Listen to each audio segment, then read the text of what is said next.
말씀은 이제 이 이스라엘 안에, 예루살렘 안에만 머물렀던 그리스도의 복음이 다른 곳으로 전파되어지는 모습들을 또한 보여주게 되는데요. 우리가 지난 시간, 어제까지는 이 스데반 집사에 대해서 이야기하였습니다. 스데반 집사가 돌에 맞아 죽은 이후에 본격적으로 예루살렘 안에서 그리스도인들에 대한 박해가 시작합니다. 그 박해가 너무 극심하여서 많은 이들이 이 예루살렘을 떠나서 이제 각지로 흩어지게 되는 일들, 소위 말하면 이제 디아스포라 유대인들이 발생하는 일들이 벌어지게 되는데요.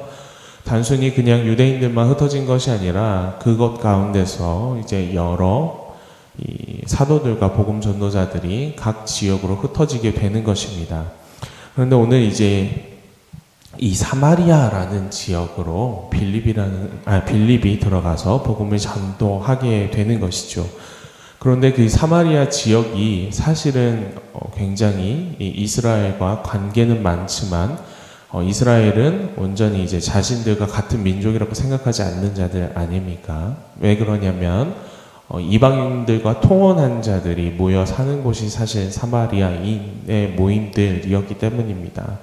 그래서 그곳에 복음이 들어가지 않았지만 오늘 이제 가장 먼저 그 복음이 들어가기 시작하는 것이 이 사마리아라는 것입니다. 그런데 말씀 가운데서 오늘 그 사마리아 지역에 이 시몬이라고 하는 사람이 살고 있었다고 이야기하고 있습니다. 그는 마술을 행하는 자였습니다. 이 마술이라고 얘기하는 것은 일단 기본 전제가 하나님의 능력이 아니라 사술이라는 것이죠. 그러니까 사람이 다른 사람의 눈을 속이기 위해서 행하는 주술적인 일들을 마술이라 이야기하는 것이죠. 이 사람의 능력은 기본적으로 다른 사람을 속이는 데 있었다라는 것입니다. 그럼에도 불구하고 많은 사람들이 그가 행한 그 속이는 마술을 보고 그를 큰 자라 칭했고 또한 그에게서 나오는 그것을 하나님의 큰 능력이라고 불렀습니다. 이 말을 볼 때에 그가 행하는 그 마술 자체가 기본적으로 그냥 자신의 힘과 능력이라 이야기하는 것이 아니고요. 그것이 하나님으로부터 비롯됐다라고 이야기하고 다녔을 것이라는 것을 우리는 추측해 볼 수 있습니다. 이 하나님으로부터 받은 능력이라 이야기하면서 많은 기적을 포장한 이 마술을 베푸는 그가 결국 원했던 것은 무엇이었을까 우리는 너무나 쉽게 상상할 수 있는데요. 바로 사람들의 관심과 존경이었습니다. 오늘 그를 큰 자라 불러주는 것을 그 역시 원했고 그가 큰 하나님의 능력을 베푼다라는 것을 사람들이 인정해 주길 원했던 것입니다. 그런데 빌립이 와서 이곳에서 복음을 전하자 이제 좀 놀라운 일들이 벌어집니다. 자신의 복음이 가짜라는 것을 스스로 알고 있었다라는 거예요. 자신이 전하던 이 마술이 가짜라는 것을 알고 있었기 때문에 이 시몬은 빌립을 따라다니게 됩니다. 그리고 빌립에게 세례도 받게 됩니다. 겉으로 보면은 이 장면에서 이미 그가 회심을 한 것처럼 보입니다. 그는 빌립의 말씀을 들었고요.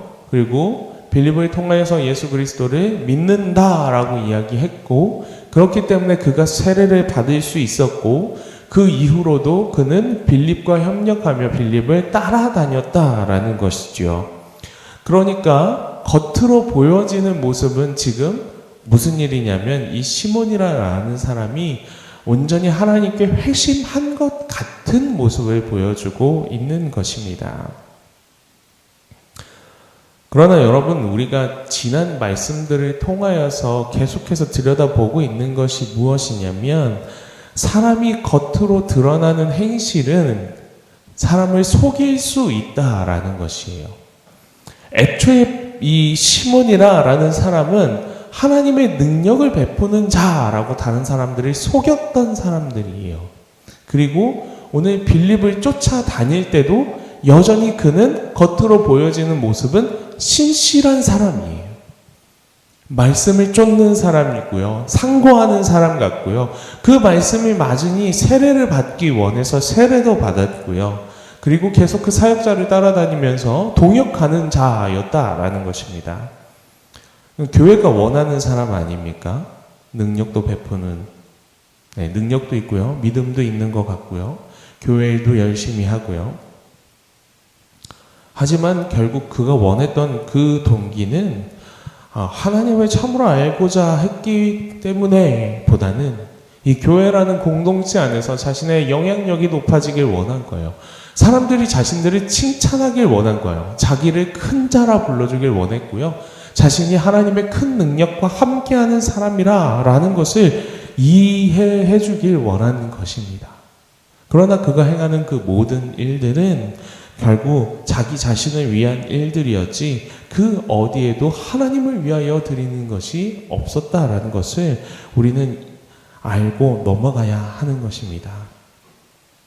여러분, 믿음이라는 것은 결국엔 행동이 아니라 마음으로부터 비롯되는 것임을 잊지 않는 저와 여러분들이 되길 원합니다. 오늘 교회 가운데서 참 많은 일이 있고 또 여러분들이 참 많은 섬김들을 하시는 줄 믿습니다. 그리고 참 많은 예배에 나오시고요. 참 많이 기도하시는 것도 알고 있습니다. 그러나 오늘 주님은 우리에게 또다시 묻고 계신 것입니다. 너희가 왜 나를 이렇게까지 믿느냐라고 말입니다. 너희가 이 새벽에 왜 나와 나에게 기도하느냐라고 하나님은 오늘도 우리에게 묻고 계신 줄 믿습니다. 하나님은 우리에게 질문하십니다. 내가 이렇게 나에게 행하는 것이 나를 사랑하기 때문이냐? 아니면 나를 오늘도 이용하기 위함이냐? 계속해서 하나님은 우리의 신앙에, 우리의 믿음에, 우리의 마음에 질문을 던지고 계신 줄 믿습니다. 그런데 시몬은 이것에 대해서 제대로 대답하지 못하는 거예요. 하나님을 이용하기 위하여 그는 오늘도 자신의 신앙생활을 유지하고 있는 것입니다. 여러분들의 신앙생활은 어떠하십니까? 여러분들은 무엇을 위하여 하나님 앞에 오늘도 나아오고 계십니까? 이 새벽 우리를 좀 점검하며 나아갈 수 있는 시간들이 되었으면 좋겠습니다. 이 시몬이 이렇게 능력으로만 하나님의 성령을, 하나님의 능력을 이해하기 시작하자 결국에는 그가 크게 혼이 나는 일이 벌어지는데요. 이 예루살렘 교회에서 사마리아 땅에 신앙이 전파되는 모습을 보고요. 베드로와 요한이 그곳으로 내려옵니다.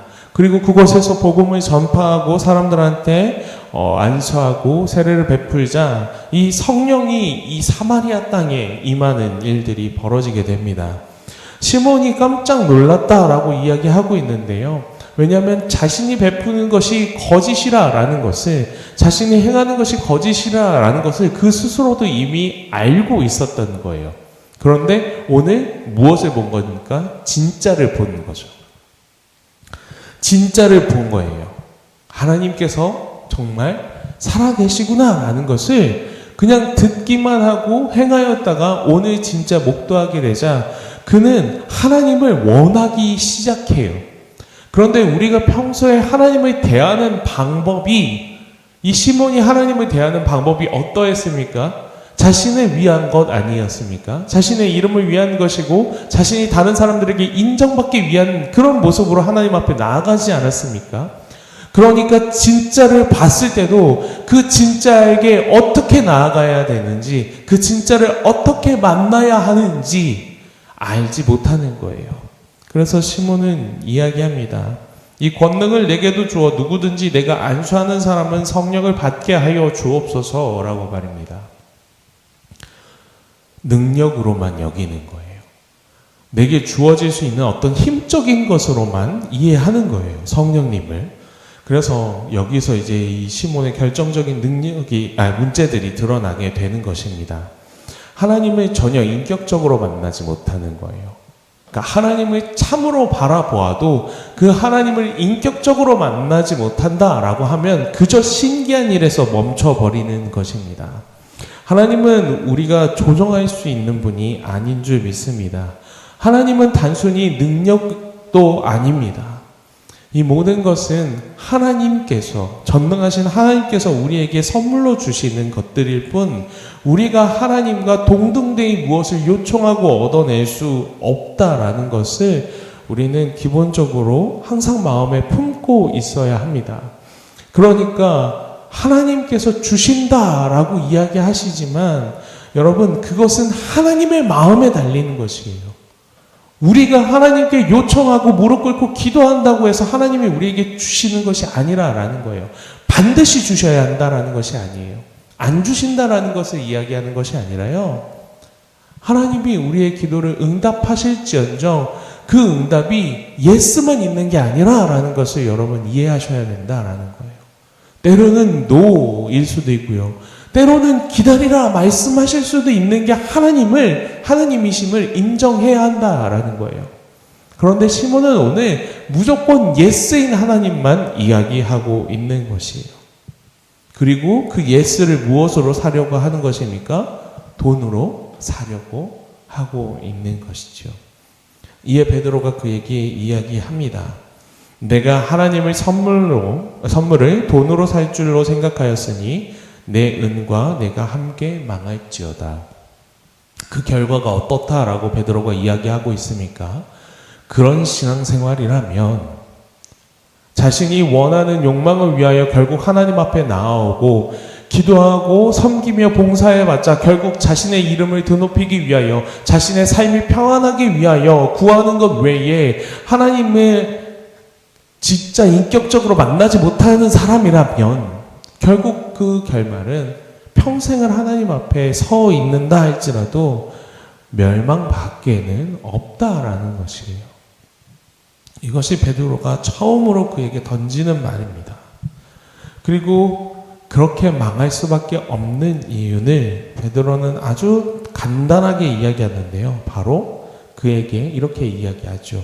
내 마음이 하나님 앞에서 바르지 못하니라. 여러분, 우리는 말씀을 통해서 계속해서 들었습니다. 하나님은 우리의 중심, 우리의 마음을 보시는 분이라 라고 말입니다. 우리가 드리는 행동을 보시는 것이 아니에요. 우리의 열심을 보시는 것이 아니에요. 그 열심과 행동 가운데 있는 마음을 보시는 이가 하나님이시라라는 것을 기억하시길 원합니다. 시몬은 겉으로는 분명 세례를 받았음을 기억하시길 원합니다. 시몬은 겉으로는 열심히 이 사마리아를 사역하는 사람들을 따라다니며 순종했던 사람임을 기억하시길 원합니다. 그러나 결국 그의 마음은 자기 자신에게 있었어요. 하나님을 향하고 있지 않았어요. 스스로를 속이지 않는 이 새벽이 되었으면 좋겠습니다. 하나님은 여전히 우리에게 회개의 기회를 열어놓고 계세요. 베드로는 그가 끝났다라고 이야기하고 거기서 멈추지 않습니다. 베드로는 이렇게 합니다. 그러므로 너의 이 악함을 회개하고 주께 기도하라. 혹 마음에 품은 것을 사하여 주시리라 라고 말이에요. 언제든지 아무리 내 마음이 악독하였다 할지라도, 아무리 내 마음이 겉으로는 순종하는 것처럼 보이지만 사실 내 열심이었지 하나님은 전혀 상관없는 인생을 산 것 같더라도 그것을 깨달았을 때 다시 회개하기만 하면 하나님께서는 그것을 언제든지 사하여 주실 준비가 되어 계신 분이라 라는 것을 베드로는 이야기하고 있는 것이죠. 근데 이 베드로가 그러했기 때문에 그렇습니다. 열심히 넘쳤던 사람이에요. 예수님을 위하여서 칼까지 패들었던 자 아닙니까? 그러나 그의 그 열심이 오로지 자신의 영광을 위해서였다라는 것을 예수 그리스도의 죽음을 바라보면서 부활을 다시 경험하면서 온전히 이해하였던 자가 베드로입니다. 그리고 하나님께, 예수 그리스도께 다시 용서받고 사용함을 당하고 있는 자가 자기 자신입니다. 그렇기 때문에 시몬에게 똑같이 이야기하는 거예요. 아무리 그러한 인생을 살았다 할지라도 회개하면 하나님께서는 언제든지 우리를 다시 받아주신다라고 말입니다. 그러자 시몬이 이야기합니다. 나를 위하여 주께 기도하여 말한 것이 하나도 내게 임하지 말게 하옵소서. 그는 이것이 완전한 회개였는지 모르겠지만 지금까지 자신의 인생에서 구하며 바라며 지내왔던 그 모든 것들이 분명 위험하고 잘못된 것이라는 것을 오늘 확신합니다. 그리하여서 이 모든 것이 차라리 내게 없는 것이 낫다라고 고백하고 있습니다. 여러분, 새벽은 회개하기 가장 좋은 시간 아닙니까? 온전히 하나님만 바라보기도 너무 좋고요. 특별히 사람의 시선이 많이 느껴질 장소도 아닙니다. 하나님 앞에서 오로지 기도하기 위하여 나온 공간 아닙니다. 그리고 오로지 하나님만 바라보기에 너무나 좋은 시간들 아닙니까? 여러분, 이 새벽에 우리의 이 노력이, 우리의 섬김이, 우리의 봉사가, 우리의 신앙이 결국 어디를 향하고 있는지 하나님께 다시 한번 진지하게 묻는 새벽이 되길 원합니다. 그리고 온전히 그 마음이 하나님을 향하기 원한다고 다시 한번 고백할 수 있는 이 새벽이 되길 원합니다. 말씀을 맺겠습니다. 기억하시길 원합니다. 시몬의 이야기는 남의 이야기가 아닐지도 모릅니다. 우리는 언제든지 능력을 추구하는 신앙, 혹은 성공을 위한 신앙, 혹은 자기 자신을 위한 신앙으로 변질되어질 수 있고, 그것이 변질되어졌음에도 불구하고 모른 채 살아갈 수 있습니다. 때문에 우리는 날마다 하나님께 우리의 마음을 드리기를 애써야 합니다. 우리의 마음이 온전히 하나님만을 향하기를 애쓰는 자들이 되어야 되는 줄 믿습니다. 이 새벽 다시 한번 기도하며 나아갑시다. 하나님, 나는 무엇을 위하여 봉사하며 무엇을 위하여 교회를 섬기고 있습니까? 나는 무엇을 위하여 이 자리에 예배하고 있습니까? 내 마음이 하나님을 향하게 하여 주시옵소서.